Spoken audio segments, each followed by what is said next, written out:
What's up, everybody? This is Alex Winking Michael, and here's what I got for you today. We're going to talk a little bit about the new streaming services coming about. They're kind of changing things up in the gaming landscape a little bit, and I just wanted to do not a real deep dive, but at least touch on what this is going to change for gaming going forward and what the potential wins and losses, are going to be with companies, with publishers, with gaming companies, with the people that are actually starting these platforms, things like that. So let's kind of jump into an article here. And I've got two articles today, and as always, they will be in the description in the video below, that kind of details a little bit about these platforms. What we're talking about is PlayStation Now, the Xbox Game Pass, those types of platforms that are really starting to gain traction, and how it's going to change how we play our games and how we get our games, most importantly. So we're going to jump into first my one of my favorite websites, which is The Motley Fool. And they have a great article about this. And the reason I really wanted to talk about it was because I think that it's going to have a lot of prominence in the next year or two. This is going to be the method going forward, how to get and play games. But let's get in the article. Tech giants are circling video game streaming. Who will dominate?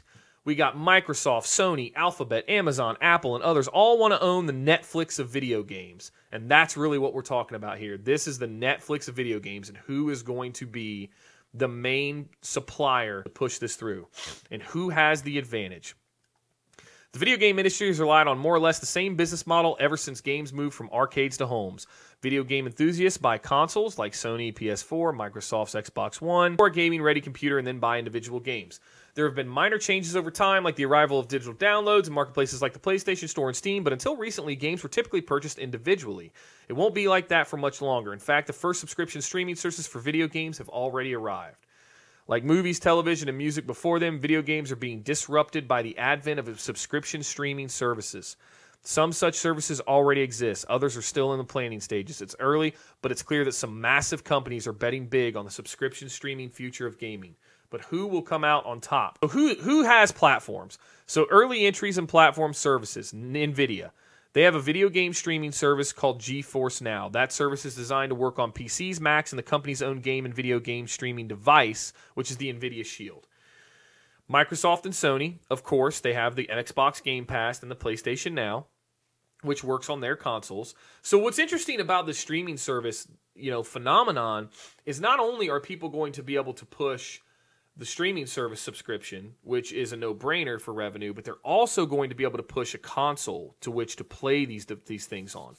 Now, the major hurdle that I can see right now is companies that are coming into this without a console are at a disadvantage, I feel like, because games are designed on consoles. They are designed for consoles, whether it be a PC or an actual home entertainment console. They're designed to be played a certain way with certain peripherals. And those that don't have that are at a major disadvantage. Like I saw it on my TV the other day. I was looking on like Comcast, and they had games you could play with your remote, and they are cheesy and chintzy, but it was basically just like playing an iPhone game on your TV at home. I don't know how many people do that. I don't know how big that market is, but I have a feeling that it's only growing. It'll be interesting to see who has the advantage, but I really and truly believe that those that develop games for consoles and those that design these subscription service based around their consoles or PCs are going to be the most successful and probably maintain that success long term. Basically what they're saying now is some early numbers are coming in, like for Sony. Since they have an advantage in hardware, like we talked about, it translated into streaming subscriptions. But they said that PlayStation Now generated $143 million of revenue in the third quarter of 2018. That is the clear-cut winner currently. It's amazing that it was able to do that. In one quarter, in a 3-month period, a 90-day period, it generated $143 million in revenue.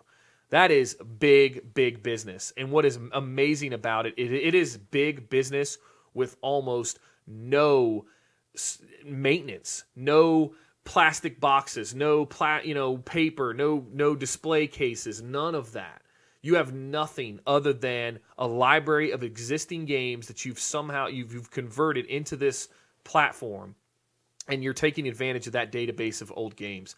And that's the one clear-cut advantage Sony has as well, is they have a really relevant factor, they say, is they have a large PlayStation Now library in comparison to Xbox Game Pass. That is amazing to see. Like $143 million, that's a crazy number, and that just goes to show you the opportunity and potential that these platforms have. But moving on, right now, units sold as of the end of last year, 91.6 million PS4s, roughly 40 million Xbox Ones, and 32.3 million Nintendo Switches. So Sony is obviously dominating this generation's console war. It is, there's absolutely no question about it. Here's some of the other companies that are kind of in the background that are working on things. So Microsoft, Sony, and Nintendo have an obvious advantage, obviously because of their console. But let's look at some of the other ones. Apple, they're rumored to be working on one. Alphabet's Google has a video game streaming service called Project Stream in the works, and Amazon is also said to be developing a video game streaming service. These are all like billion-dollar companies, multi-billion-dollar companies that are doing this. There is a 100% chance that they're all going to enter this market space, and they're all probably going to take at least some share of it, because no one's going to make the same mistake that they did when Netflix first dropped. With that being said, the other side of this is cloud computing. Cloud computing is really going to become prominent as well. It's where you can use another system's resources from your PC to run these high-end games. And that's going to be obviously becoming very relevant because of the demand for streaming these types of games. So it would only make sense that cloud computing would kind of follow behind that. And they said video game company Electronic Arts have shown off early versions of a streaming service that would allow users to play games on underpowered devices like smart TVs, while Google is working with Ubisoft to get Assassin's Creed Odyssey to run on Project Stream. Obviously, there's a lot of things in the works. This is going to change the landscape incredibly for gaming, and it's probably going to just continue to grow and grow and grow and grow. And Microsoft is developing a service called Project xCloud that will bring Xbox games to mobile devices and other less powerful platforms.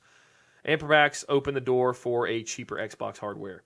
And then it goes into the stocks and who has the advantage. But I want to flip quickly to another article here on Barron's. It has to do with what we just talked about with streaming services for games, subscription streaming services. Here's the one thing that could make streaming bad for video game stocks. This is interesting. The shift toward digital distribution and eventually towards a Netflix-like streaming model is generally seen as a good thing for video game publishers, which can expect wider margins, sustainable revenues, and a bigger market. But there's a possible downside too. According to new research, if there isn't enough competition in streaming, the Piper Jaffray analyst Michael Olson wrote Monday, publishers could find themselves having to fork over too much money to platform owners. This is true, because this is what we would call the Steam effect.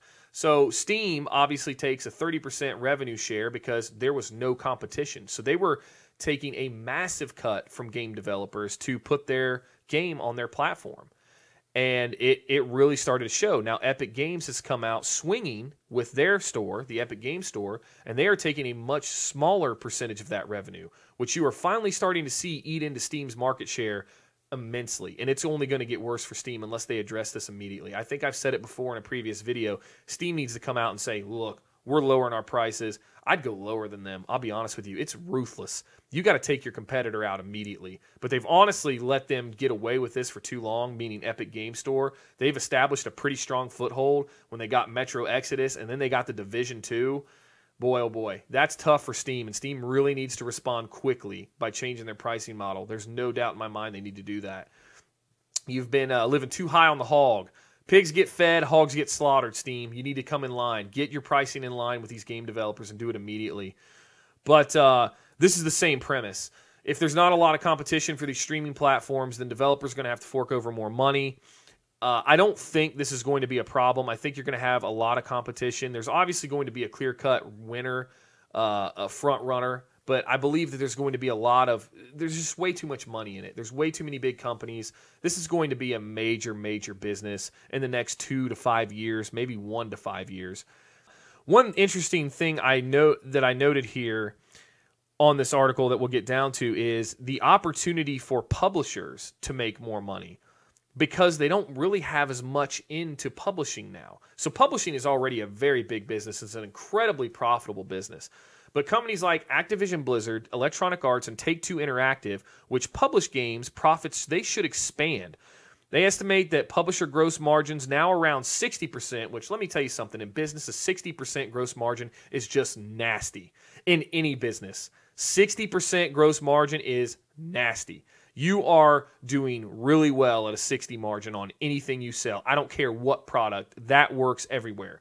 But now they're saying they could top 80% margins as streaming and digital downloads replace more or potentially all physical game sales. So what this means is 20% of the publisher's profits are wrapped up in box art and cases like we talked about before.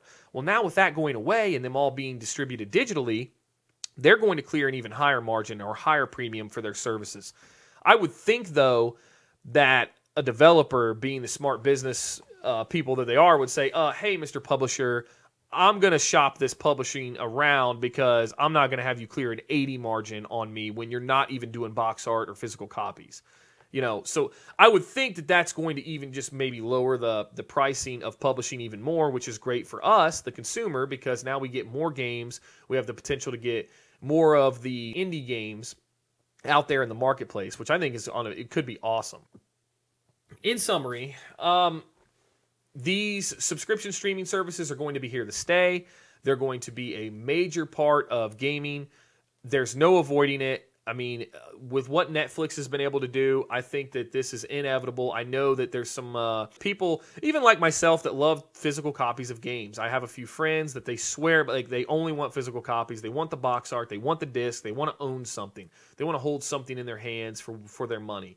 And I do understand that. I can completely appreciate that sentiment. However, the market's shifting a whole nother direction. It's all about convenience and speed. And a streaming subscription service for games meets both of those types of demand. You can get content out there fast, and you can make money on it, and people can play a wide variety of things for their money. The value becomes much more tremendous for the consumer with these models.